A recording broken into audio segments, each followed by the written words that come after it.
Cukup itu bukan berarti kita stop berkembang sebagai seorang manusia.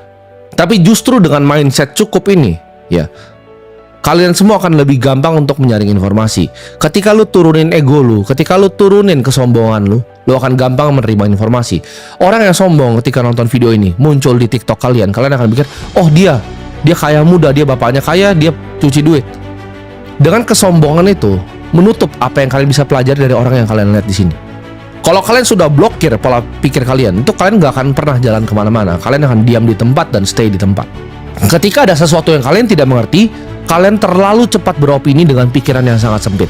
Makanya gue bilang, kaya yang sejati itu dimulai dari hati yang tenang, ya, hati yang bijaksana dan hati yang penuh syukur. Prinsip kedua, ya, hidup di bawah kemampuanmu.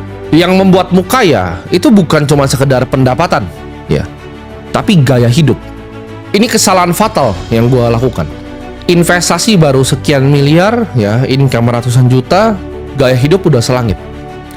Kalau gue tahan sedikit aja waktu itu, ya, memang pas awal-awal masih jutaan itu gue tahan terus, ya, jutaan masih tahan, ya, puluhan juta masih tahan dikit. Ketika ratusan juta sampai miliar uang gue, itu gatel pertama tuh dimulai di situ. Kalau gue bisa tahan waktu itu, gue investasikan, gue compounding, mungkin uang gue 2 kali lipat dari sekarang.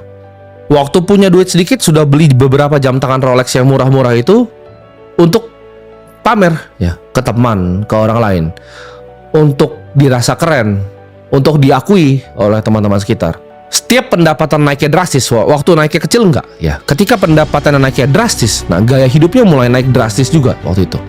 Di tahap itu gue adalah anak muda yang nggak ngerti untuk membedakan antara mana namanya kebutuhan, ya, dan mana yang namanya keinginan. Ini sulit untuk waktu itu gue bedakan. Gue rasa keinginan ini kebutuhan nih, kebutuhan untuk gue pamer, kebutuhan untuk gue cari validasi, kebutuhan untuk gue tunjukin ke semua orang bahwa gue orang paling hebat. Ini harus dibiasakan, ya, kemampuan untuk hidup sederhana walaupun sudah mampu hidup yang mewah.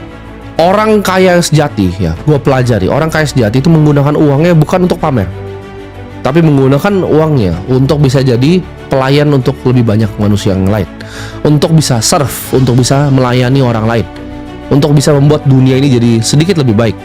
Bukan hanya untuk dirinya, karena kalau untuk dirinya itu nggak ada habisnya.